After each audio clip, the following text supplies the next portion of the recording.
It's hard to say how I tackled it. I was shocked that I had cancer because there isn't cancer in my family. You know, when you have cancer and your life is in danger, you go through this horrible period where you're terrified. And at that point, I don't remember anything else that happened in the office. My wife said to me, "So what's happened?" I said, "I have cancer." What? Like, she didn't believe it. And she said, "What did they say?" And I said, "I don't know." Because I didn't hear anything after that word cancer. So I literally thought I was gonna die in that moment, even though it was a very low risk melanoma at the time. And my dermatologist just told me to go home and look on the BC Cancer Agency website for information, which I really wish I had not done. The melanoma data that was on the website was like 10 years outdated. So we really knew as a family in that moment that we were in big trouble. You know, nobody took us outside and sat down and said, you know, here's how the process is gonna work. Here's how we're gonna help you navigate through the process. It was just, here's the side effects of the drug you're gonna have, and we'll see you next week for your first infusion. And people were using words like lesion instead of tumor to be nice to me, which, you know, delayed my understanding really of what it was. I was actually given a brochure on how not to get melanoma, which was quite redundant, but you know, being a true Canadian, I thanked her and left the office. As everything slowed down at home, okay, I have cancer, what am I supposed to do?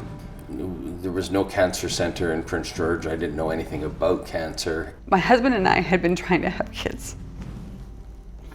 And then when we got this diagnosis of stage 3, we just made a decision that that's it. And then at the end of that year, I got pregnant. And that was the start of my stage 4 diagnosis. Well, of course, I wanted to know, you know, how does the disease progress? What kind of help is available? What kind of treatments are available? The general answer was, there's really nothing you can do. You just need to sort out your affairs. I was just terrified. Because I thought, after all these years, I'm gonna have this beautiful baby. And would I even be alive to see her grow up? And that's when, through research on the internet, I heard about Save Your Skin Foundation. My medical team really didn't give me any information or even help navigate. So we were sort of left alone. We just wanted to help everybody else that was diagnosed and in that same place that we had been. I got all of the information about the melanoma, the drugs, the treatments available, what drugs were coming up that were being produced that hadn't been approved yet. All of that came from Save Your Skin, not from my medical team.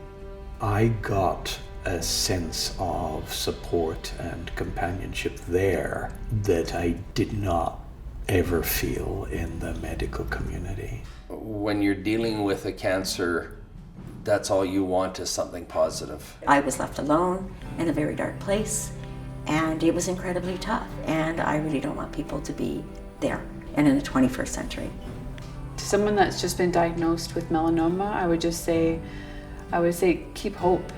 You know, struggle for calmness, which is a bit of a contradiction in terms, but you just get so excited and agitated that you don't think clearly, and so you can't make really good, sensible decisions. And you're actually difficult to help and to work with because you're worried at so many levels.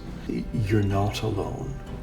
Do research, reach out to people, and particularly work with organizations like Save Your Skin Foundation. They've given me a new life. If it wasn't for Save Your Skin, I wouldn't be here. If I hadn't connected with Save Your Skin, I would not be doing this interview.